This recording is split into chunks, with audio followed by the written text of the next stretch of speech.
Hello, good evening everyone.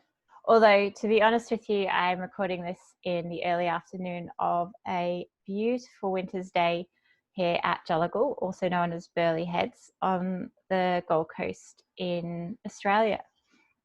So hi to all my colleagues in Latvia. I hope you've been having a wonderful time at this fantastic summer school that we're quite sad that travel restrictions have meant that we're missing out on, although being able to record and send videos this way has been a really interesting approach, and it will be great listening to all your questions and comments and hopefully continuing the conversation. So before we get started, I'm recording this on the unceded sovereign lands of the Yugambeh language group of the Bundjalung Nation.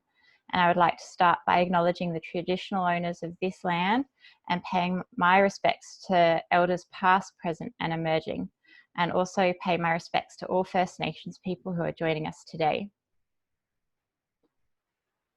I want to start off by introducing myself, and I'm doing this to help locate who I am and also try and unpack a little bit how my perspective and practice is shaped. And I think this is especially important when we're engaging in the digital sphere, because I'm not going to have that face-to-face connectivity with any of you within the summer school. And I think this gives you a better understanding of who I am. So my name is Bec Barnett. I was born in Hong Kong and I grew up in England, where my maternal grandfather is from, or was from. I moved to Brisbane, Australia or Meanjin, as it is named by the Turrbal and Yugara people, for university. But my connection to Australia comes from both my mum and my dad. However, both of the lines trace the different forms of colonisation that has taken over Australia over the last 232 years, from convict through to migrant by choice. So I guess I am very much part of the colonising population on this land, and I recognise that my privilege and perspective is shaped by that. In Brisbane, I studied my Bachelor of Design and then my Master of Design Futures. While my ethics is largely informed by my upbringing, grounded in belief in social justice, social democracy, and environmental justice, my studies have helped shape and ground these. So now I live at Gulligal, or Burleigh Heads, on the Gold Coast, as I mentioned, and I co-direct Relative Creative with my husband, Tristan Schultz. I sometimes convene, lecture and tutor for Griffith University's design school as well. So Relative Creative is one of Australia's leading strategic design agencies. We connect, experiment, facilitate and share our design, research and strategies through meaningful collaboration with community advocates, social enterprises, scientists, policymakers, planners, the business sector, universities and various other like-minded companies, organizations and institutes. We design communication strategies, experiences and events that help people think, talk and mobilize sustainable futures. We're an Indigenous owned and led practice, proudly informed by being on Yugambeh country here at Gulligal, and by our own founder, Tristan's Gamilaroi heritage. Research also extensively informs my practice as a designer and our practice broadly as a design practice. So today I wanted to explore the idea of the future being full. And I did have a slide for that. There we go. So I wanted to explore the idea of the future being full and to situate this against regional context and challenges. This piece is a collaborative one, and while I'm presenting it, Tristan has contributed to it considerably. The regional context that I will speak from will be an Australian one, but understanding that this session is located in the cosmopolitanism and localism equals ? Session, I will be touching on this perspective too. I will be speaking about this from a design lens, but draw on geography and philosophy where relevant. Note that in this interconnected world where understanding systems is key to understanding problems, that it is nearly always relevant to approach a topic from multiple perspectives, recognizing the plurality of systems contributing to a wicked problem. For my practice, understanding regional contexts and challenges is part of understanding, unpacking, and redirecting a full future. So first I want to unpack the words cosmopolitanism and localism, and I'll try and keep this brief, as I imagine that you've possibly discussed this quite extensively today already. But I wanted to start with localism. For me, thinking in place, localism conjures images of the localism that exists within Burleigh, where I live. This is largely driven by surf, but with clear undercurrents of xenophobia and fear of the other. There is a core of Burleigh locals who are fiercely local. Much of this stems from protecting the local surf spots from overcrowding by perceived tourists, or as the city's population has grown from people that have moved here as well. And although not so much today as kind of in previous decades, this policing can often be quite violent. So for me, I think there's some really clear nasty sides to localism, and these underpin the worst types of localism. The prioritization of the local at the expense of the other. It also shapes, in Burleigh, it shapes local discourse around topics such as development of a light rail system, development of new housing, and population growth. And often this can lead to a fairly ill-informed discussion and conversation that doesn't really get to the nuances of the issues that people are kind of trying to address in their strong form of strongly worded localism. But on the other hand, localism can also be perceived as a more environmentally sustainable way of living. For example, buying local produce in season, reducing transport, and removing a place from the meta-narrative of global progress and a return to more subsistence-based economies. So this narrative for localism is often seen as a counter to globalism, a way to protect local economies and environments from forms of modernization that expand a uniform civilization globally. Both types of localism Cameron Tonkin-Wise identifies as anti-progressive localism, with the inherent danger of xenophobia, or fear of the other. This is particularly clear with much of the current populist political rhetoric existing around a hyperlocalism, where xenophobic elements begin to weave their way into narratives of localism. Localism in this form becomes about shutting others out and protecting what we feel we have a right to owning. For a colonising population, white Australia is unironically good at this form of localism, and it drives both our labour-focused left-wing politics in the form of keeping jobs local and not sending manufacturing offshore, and the othering of migrants and refugees engaged in by those on the right of politics. Although, obviously, it's not always as black and white as that. If we recognise that the future is full, which I'm going to discuss later, then a localism that disregards the other or favours the local over the other is not the approach we need to take. For the same reason, a localism that keeps the other out is not appropriate. While there are elements of localism that could be considered in a transition to a Green New world. This is why, as Tonkin-Wise reminds us, Ezio Manzini insists that small, local and connected communities must also be, by design, open. They must be structured around commitments to cosmopolitan localism. They must be designed to be hospitable to foreigners and not just fit to those for local ecologies. While withdrawing the meta-narrative of global progress, they nevertheless must each in their own way perpetuate the project of diversification. So if we think about cosmopolitanism, which is derived from the Greek word cosmopolites, meaning citizen of the world, cosmopolitanism recognises the interconnectedness of the modern world, not only in relation to global trade and economics, but in the global impacts of the climate crisis. In recognising my own personal history, I consider myself in many ways to be a citizen of the world, but equally that this is attached to my own privilege. I have nationalities that make it easy to travel, have lived in countries where my relative earning power has made travel affordable. While the history of the word has morphed and shifted over time, with different versions envisioning the community in different ways, the climate crisis has highlighted that we are all citizens of the world. We are all impacted by the climate crisis, albeit in different ways. In this sense, the interest in cosmopolitanism lies in shifting the attachment of culture sharing fellow citizens in the local state to considering people around the world, to being open and connected.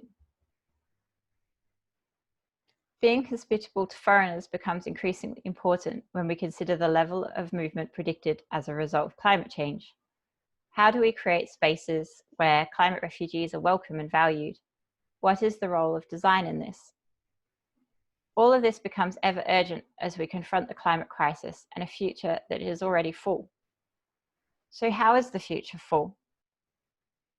I want to start by looking at this image. It is of a steelworks in Pittsburgh. The emissions from this factory will last in the world for over 200 years. It is activities like this and the myriad actions that humans take around the world each day that have filled the future up.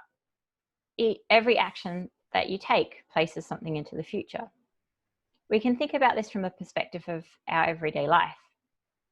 So I got up this morning and I had breakfast. This was my breakfast. When I used to introduce this topic to my design students in modernity and post-modernity, and later in design lab experience, I would ask students to guess what the simple act of eating this breakfast has put into the future. For me, or for someone else to deal with, depending on what it is. Of course, due to the time difference and because I don't function very well at 2 a.m, I have pre-recorded this lecture, so I won't be able to hear all your wonderful answers. But in consideration of interactivity, I am going to pause for a moment and let you consider this.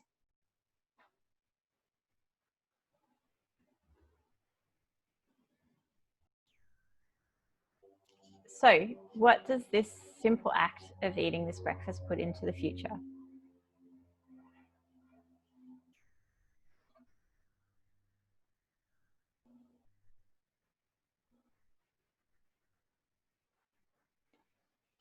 So the list certainly isn't exhaustive, and I think that my face might be blocking some of the writing that I've put on this slide.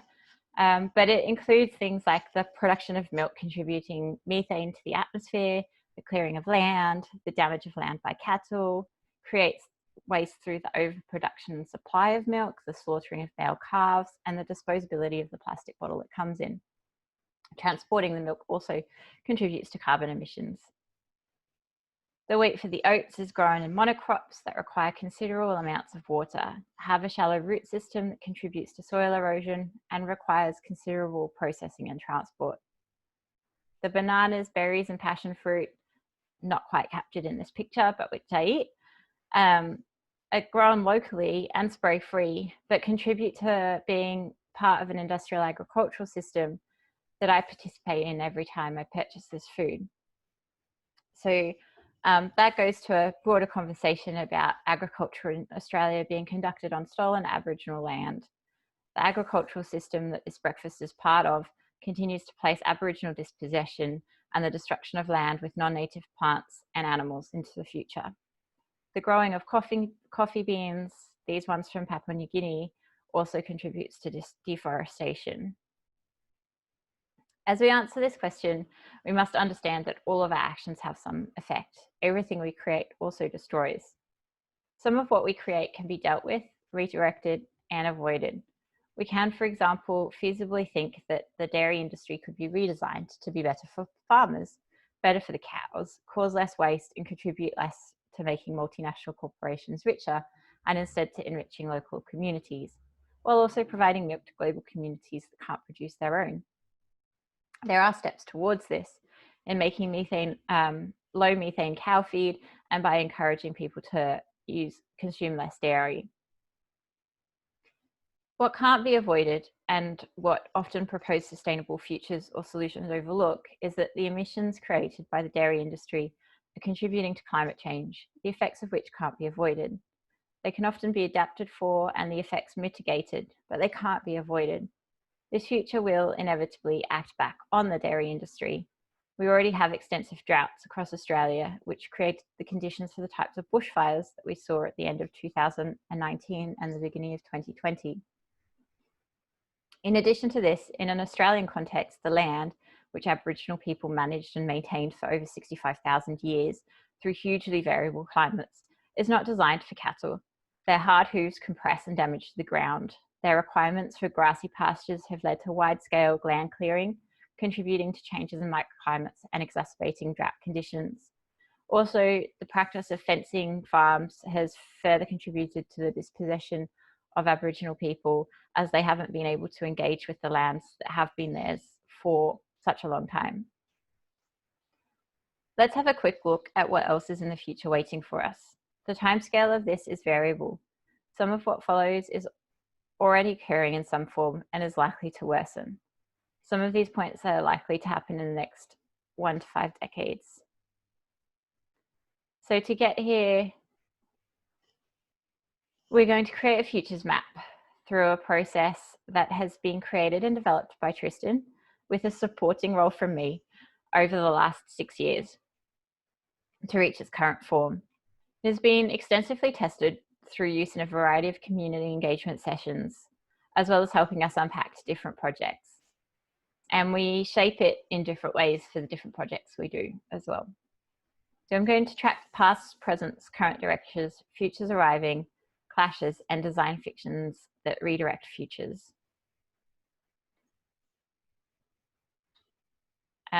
So this might all hurt a little bit because I'm deliberately eliciting a break from a dualist Cartesian mindset that we are left with from the Enlightenment Project, which is a terrible way to understand the complex systems that are the 3 futures mentioned above.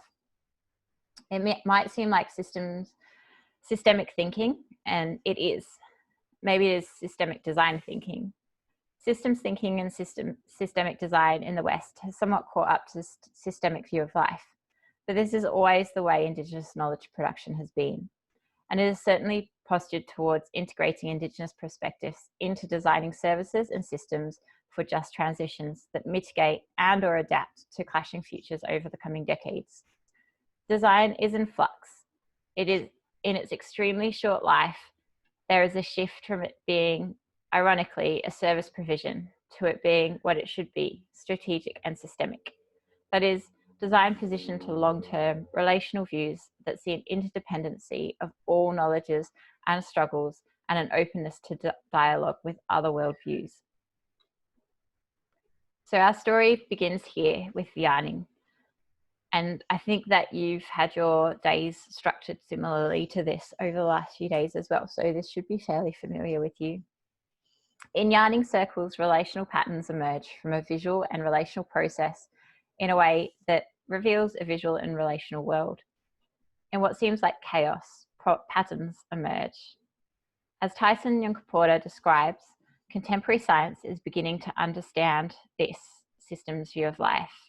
Chaos theory, complexity theory, network theory, and fractal geometry are helping Western science understand what Indigenous knowledge has always known, that complex systems are adaptive, self-organizing, and patterned with logic. Through a systems view, when framed more appropriately as a relational, respectful, Indigenous way of knowing, we have a broadened mindset attuned to grapple with the wicked problems of the climate crisis and techno-colonialism. So now let's start our journey and talk about how those 3 words appear in front of us today. Climate. On the 5th of November in 2019, over 1,100 scientists from 153 countries issued a warning of a climate emergency. They did so because half of the Great Barrier Reef is dying. Australia is in its worst drought in living memory. Monday, the 11th of November 2019 was the first day in history that the Bureau of Meteorology declared that there was not a drop of rain anywhere in mainland Australia. Catastrophic bushfires ravaged ecosystems and homes across the East Coast. And further afield, to give one but many feedback loop examples, methane is leaking from Arctic permafrost that may never freeze again. Across the world, people are raging against the climate crisis, against short-sighted politics, excessive consumerism, and extractive resource industries. They are calling for federal lawsuits, aggressive legislation, and just transitions to a Green New World. While the focus has shifted slightly since January this year onto the crisis of coronavirus, or COVID-19, the climate crisis has not gone away.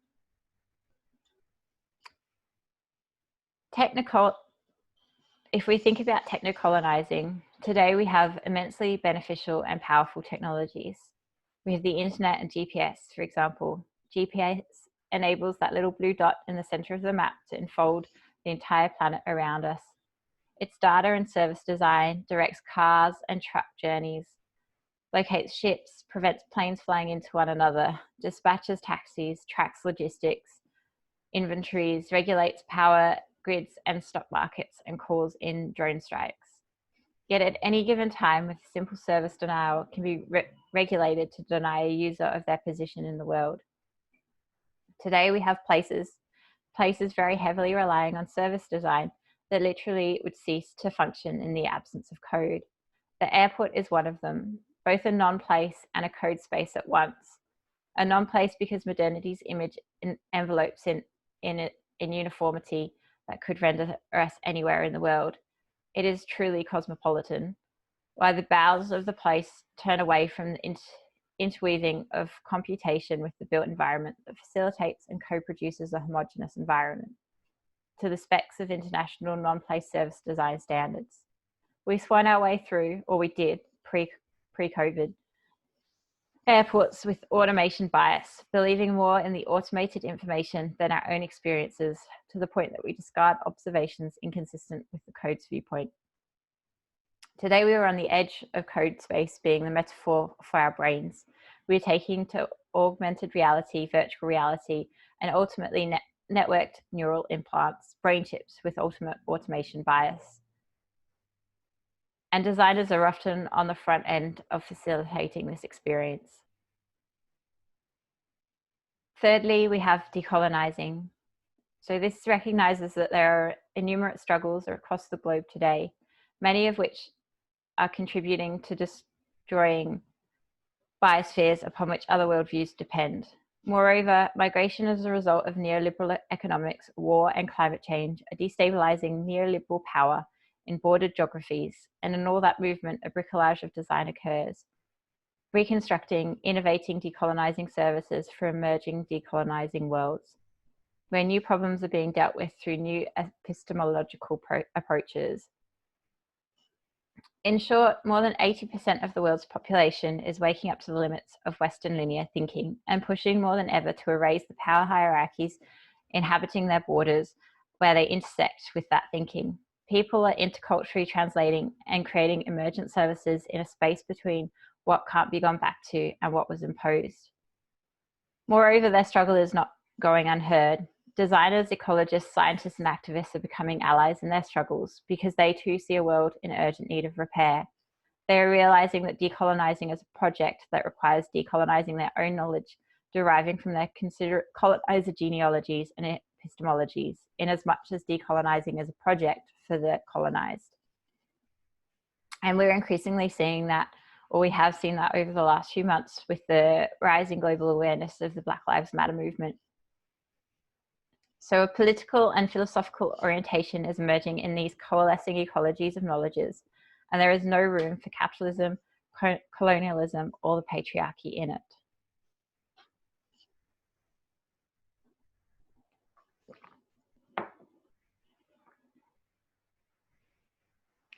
This has all come from somewhere. Pasts that given, I won't go into detail because they vary in actions and impact across time and place, but on the map they appear. And in between, so have people, ideas, movements and revolutions, politics and power. They haven't simply jumped from idea to idea though. They haven't just gone over struggles or under them. Oh no, they have gone through them. As the book We're Going on a Bear Hunt knew all too well. And I mention this book because it's one that we read to our daughter quite a lot. But as you can see on the screen, the words are, we're going on a bear hunt, we're going to catch a big one, what a beautiful day, we're not scared, uh-oh, a river, a deep cold river, we can't go over it, we can't go under it, oh no, we've got to go through it. And that's how we approach dealing with these things that we're confronting. Their struggles were along paths, wayfaring, and their way towards preferable futures in constant lines of flight and fight. Lives entwining, knots, struggles, and movements gather denser along the way. So where are these directions going in the arc of futures if nothing changes? They already have a direction, the tension in the knots somewhat determining their path. One example, a current direction of adapting to climate change through a mindset of a universalizing technocratic faith in smart city technologies propped up as democratic and creating equality means that as our cities' external environments are increasingly unsettling due to heat islanding and desertification, technologies will become ever more pervasive as the technocratic solution, enveloping us in their code space. This, a mythological smart city where Tonkin Wise describes how the sharing economy has morphed into the gig economy, and service designers are at the forefront of creating the interfaces for these platforms, contributing to the precarity in the future of work. In these utopian smart cities, the privileged are likely to withdraw further into their engineered technospheres, while vast numbers of the underprivileged are abandoned to their environmental fate. A faith in automated technologically managed surveillance capitalism also increasingly exists where humans are data objects for service designers, designing services for health services where apps track climate health effects, and then service capitalism by selling data back to companies that then use an automated service to place algorithms in charge of designing advertisements to go in front of those human objects' eyes in public space to consume. And so the loop goes.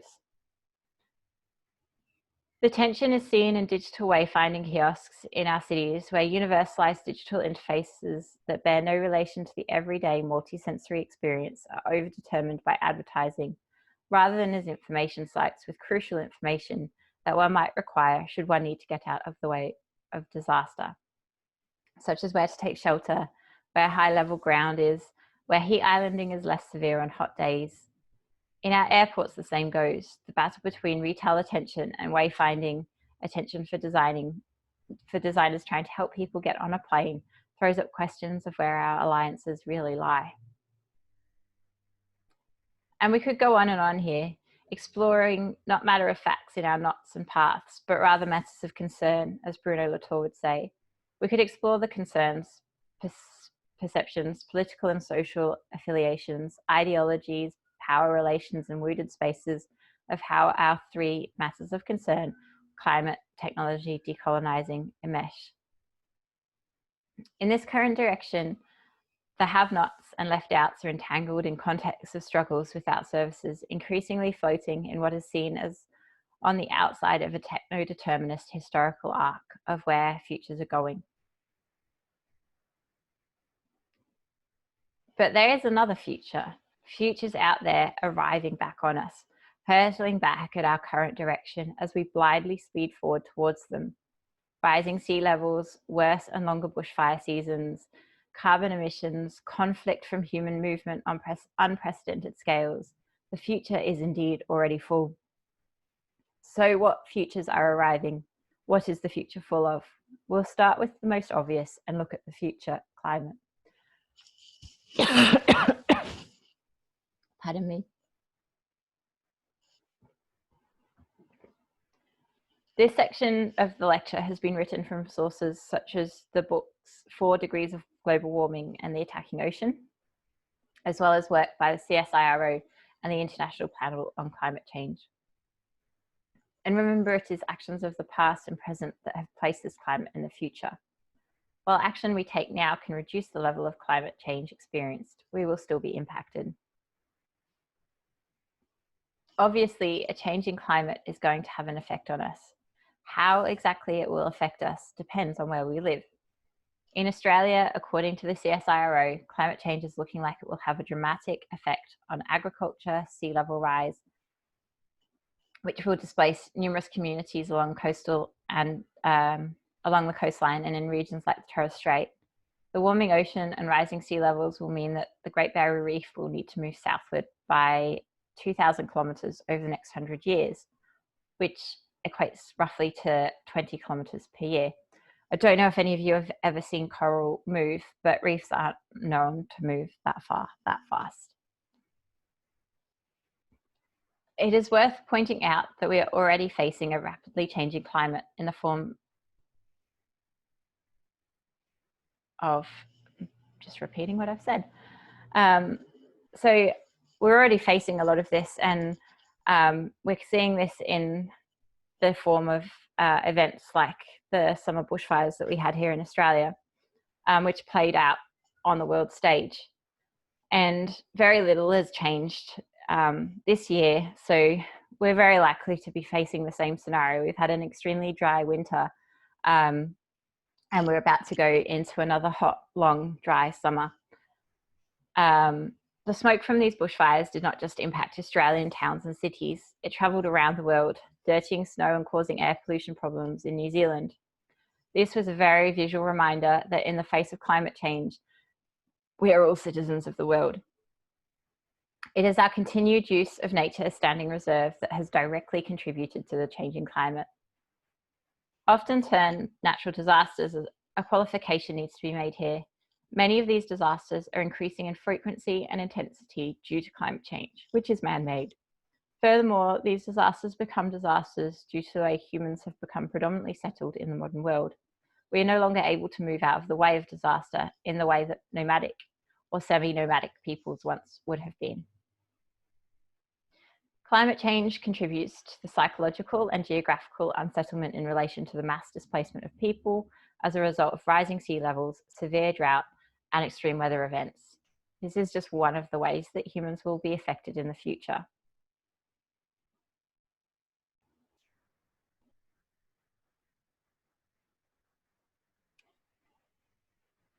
Psychological unsettlement will increase due to the above and what is to follow in subsequent sections. People will feel uncomfortable, out of place, and vulnerable.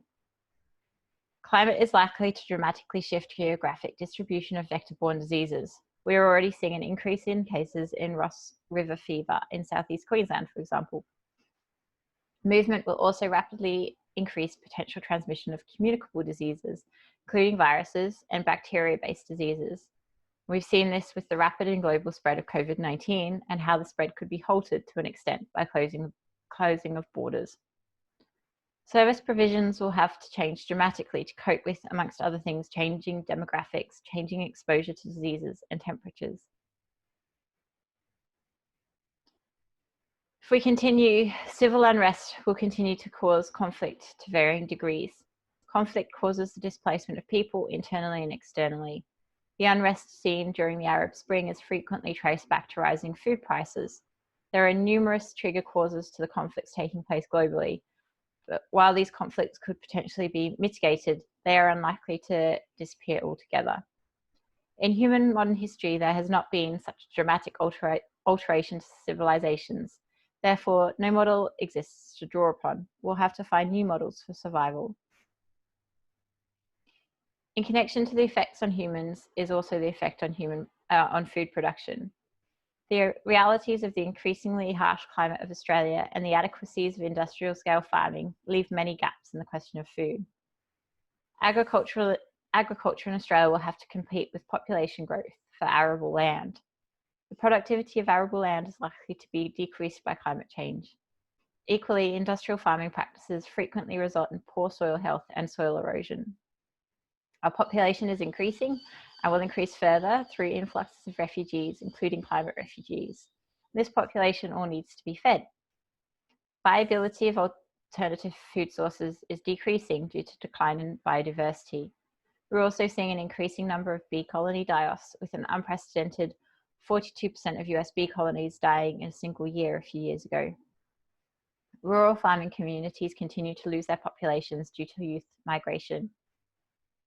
On a more positive note, it is possible that a diversity of food practices will be present due to population movement, but we need to find ways of incorporating these practices into our daily lives.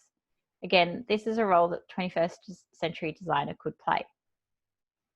Further to this, in Australia, there are historic food practices and native crops which were suppressed and destroyed by colonialism. Bruce Pascoe speaks extensively to this in his book Dark Emu. Climate change, conflict, and persecution all lead to people needing to move. People are being forced to move due to no fault of their own.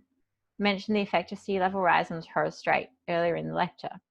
Populations from the Torres Strait will most likely need to move, but the average Torres Strait Islander is most likely to have done very little to cause climate change, or benefited very little from the world we have created in the West that contributes so substantially to climate change. It is quite reasonable to think that people displaced through no fault of their own will resent those whose actions have caused them to be displaced. Climate displaced people from across the world are and will continue to move to Australia. The climate is likely to displace people inside Australia as well, as rural communities become unviable due to events such as drought, and as seaside communities are moved due to rising sea levels. We're also seeing many communities become inviable because of their location in bushfire risk zones. Some people want to stay and perish instead of moving. This needs to be designed and planned for. All of this movement will also impact borders. Increasing movement will mean borders become increasingly permeable.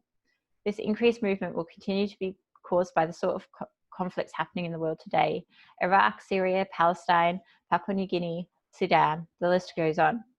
Equally, we increasingly see movement across borders by people who are climatically displaced from places such as Bangladesh, Pacific Islands, and the Philippines. And thinking about borders, it is important to remember that the man-made nature of borders and how these have often been imposed on people.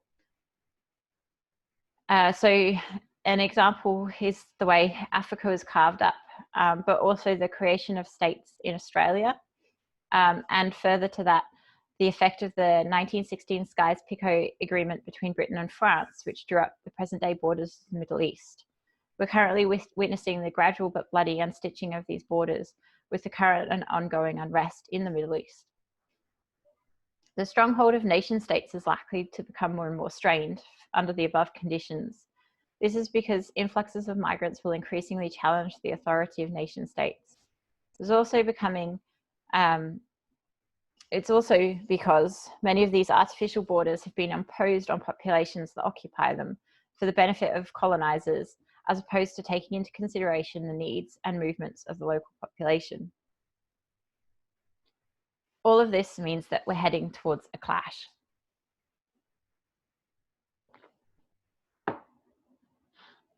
Let's think that this clash might be in about 30 years. Let's have a look at the numbers. In 30 years, the climate will have risen the seas anywhere from 20 centimetres to 2 metres. By any measure, whole civilizations of people will have had to up and move out of the way. Climate change will drive the migration of up to 200 million people worldwide by 2050, resulting in a clash of internal and cross-border conflict. Herein lies a structural uncoupling that will be forced on the Western modern world. New knowledge and design will be needed for this movement to occur in a just way. In 30 years, technology will have increasingly taken over our cognitive tasks to the point that reality itself will be perceived as what interface data throws up for us, the singularity. We will live in a hyper-reality where the speed, control, and authority of knowledge will be determined by data and code. Some call this future dataism. A time in the next 30 years where humanism is abandoned and made way for the perceived superior pathway of placing faith in the ability of code to render our worlds. This is a clash where our faith in technology will mean we overlook solutions too complex, as well as those have-nots that can't be rendered by code. For the rest of us, we're now techno-colonized. Or we can navigate around these blobs, where the rich go on building gated communities, both in real life and cognitive terms, to secure hope for the few, and the many rest are left in ghettos of starved earth and bodies in unplugged condition, cognitions without access to plugged-in services, in the design of robots animated into untiring servitude. Instead, we navigate around this mess. Cognitive justice occurs when Western linear thinking is superseded by the plethora of other worldviews. We, through design, embark on an urgent project of only deploying services according to their contribution to strengthen resistance against the three main modern forms of domination that cut across all matters of concern I've been speaking about so far: capitalism, colonialism, and the patriarchy, presenting as the climate crisis and techno-colonialism. In our redirected future, we don't gaze at traditional knowledges and Indigenous peoples, as de Souza Santos describes, as if they have some sort of secret of how to live on the land in a non-exploitative way, that if only we can extract and appropriate for the West's means and turn into sophisticated theories. Instead, when we read the likes of Bruce Pascoe's Dark Emu on how Aboriginal people built houses, dams, had agriculture baked, governed, and had extensive and meaningful economic structures and more, we listen, we respect, we have dialogue and design services with Indigenous knowledge on the terms of Indigenous people, which ultimately leads to a radically new politics for those designs to emerge. And in that listening, we realize that patterns of knowledge are hidden inside all of us. We are all ancestral beings with potential to remember our own sustaining patterns as living systems inside larger living systems, not dominating, universalizing code. We tell ourselves stories, design fictions of all of this occurring. We track back, and now that we have done the hard work of really understanding past, presents, and futures, we utilize well-trodden methods, but we do this with relational complexity and cognitive and climate justice in mind, with inescapable and unapologetic bias for articulating social struggles to liberate a deeper and richer set of worldviews. We use the possibility cone to explore the plausibility, possibility, probability, and preferability of our futures. But we don't forget that things gather in time. In our wayfaring, contexts of struggle and liberation from the complexity of issues today cannot divest themselves of yesterday. We keep aware of how colonialism lives on in every move and is stored in the material agency of things and inevitably enmeshes with the touch points that service designers design into experiences. We understand ontological design, that we design our world while our world designs back on us. We use hermeneutic thinking to consider how our many ideas may well transform our thinking and transform us, and provide space for new knowledge to emerge. We establish subcategories that are viable labour for each of us to undertake as research and design action. We're getting closer to a design brief now. We articulate our design concepts and find the right ways to communicate them. How about we design just transitions through jobs that are invested in green technologies, restorations of these ecosystems, and redesigning infrastructures, all informed by systemic thinking that amplifies self-organizing communities in integrative and interdisciplinary co-design processes. And finally then, and only then, we are responsible designers ready to write our beloved one-page design brief, a respectful design brief. We take design action. It is through unpacking this mapping process that we can begin to see how cosmopolitanism plus localism in the face of a full future should equal pluriversality. Pluriversality understood in alignment with both Arturo Escobar and Walter Magnolo's work, where a pluriverse refers to a world consisting of many worlds, each with its own ontological and epistemic grounding. Thank you very much for your time. Enjoy the rest of this wonderful summer school. Goodbye.